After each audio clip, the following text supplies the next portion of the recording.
And I'm pleased now to recognize for 5 minutes the principal Republican sponsor of the measure, who has long been committed to freedom of the press and promoting the public's right to know, the gentleman from Indiana, Mr. Pence.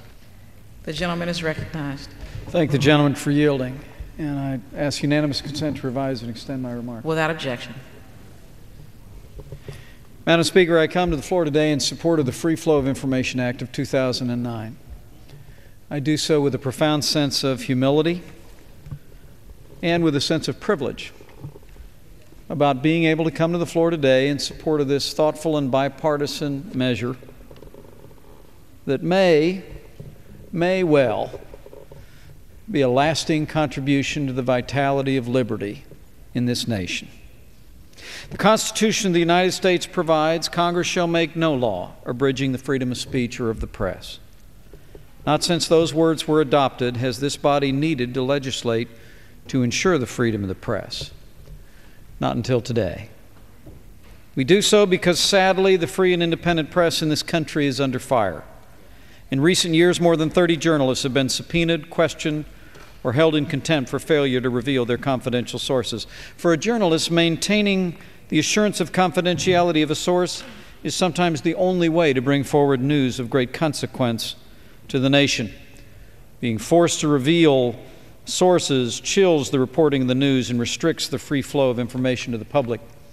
As a conservative who believes in limited government, I believe the only check on government power in real time is a free and independent press. A free press ensures the flow of information to the public, and let me say, during a time when the role of the government in our lives and in our enterprises seems to grow every day, ensuring the vitality of a free and independent press is more important than ever.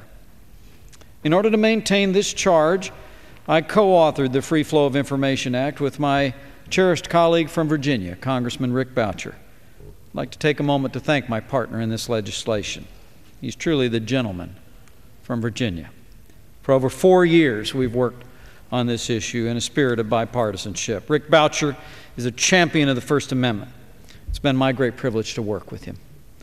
I also want to commend the chairman of this committee, Chairman Conyers, Vice-Ranking Member Bob Goodlatte, and Representatives Coble and Blunt, without whose efforts in the last Congress, the bipartisan compromise in this bill would not have been possible. The bill is known as the Federal Media Shield. It provides a qualified privilege of confidential sources to journalists, enabling them to shield sources in most instances from disclosure. But the bill is not about protecting journalists. It's about protecting the public's right to know. It received wide bipartisan support in the last Congress, and I hope in this, because we addressed the very real and legitimate concerns about how a privilege for journalists could impact security at the national level. The federal government, we acknowledge, is tasked with a tremendous responsibility of protecting our country, and we must also keep national security concerns in the forefront. I submit the free flow of information does just that. Many Americans will assume that the fining and imprisonment of journalists is something confined to tyrannical regimes in far corners of the world. They might be surprised to learn that the United States does not have a federal law on the books that prevents that from occurring.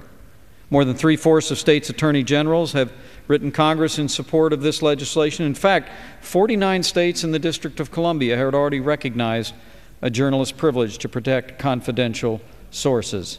It is important to emphasize this bill only provides a qualified privilege, meaning the disclosure of a source's identity may be required in certain situations, as described by my colleague from Virginia.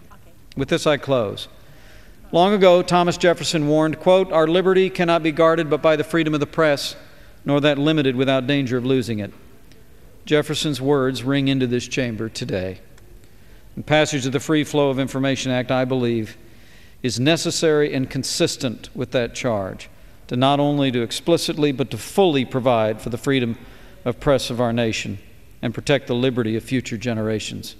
With the bipartisan support of my colleagues in Congress and this new administration, let us seize this opportunity to put a stitch in this tear in the First Amendment freedom of the press, and let us do our part to ensure the vitality of a free and independent press for ourselves and our posterity.